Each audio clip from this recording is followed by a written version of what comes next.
Мұхаммед пайғамбарға бір мұсылман келіп көмек сұрайды. Үйінде ештеңе жоқ па? Дейді пайғамбарымыз. Бір жағын астымызға төсеп, екінші жағын жамылып жүрген жалғыз көрпеміз, су ішетін бір ыдысымыз ғана бар, дейді. Пайғамбар, мына кісінің заттарын сатып алатын адам бар ма? Мен 1 динар беремін, дейді біреу. Одан көп беретін кісі бар ма? Мен 2 динар беремін, депті екінші бір адам. Пайғамбар заттарды сол 2 динарға сатып, әлгі адамға 1 динарға отбасыңмен жейтін бір нәрсе сатып ал. Тағы 1 динарға бір балта сатып алып, маған кел, дейді.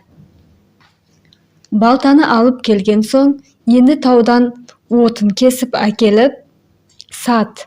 15 күннен кейін келерсің, дейді. 15 күннен кейін келген әлгі мұсылманның жүзі жадыраңқы көрінеді.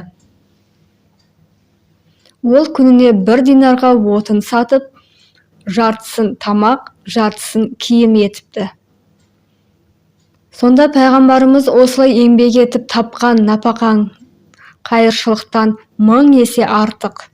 Қолынан іс келетін адам тілемсектеніп, ақыретте жүзі қара болғанша еңбегін сауып, адал өмір кешкені дұрыс, депті.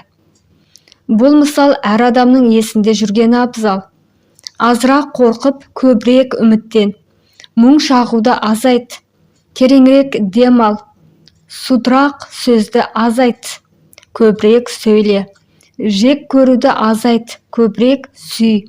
Сонда барлық игілік сенің қолыңда.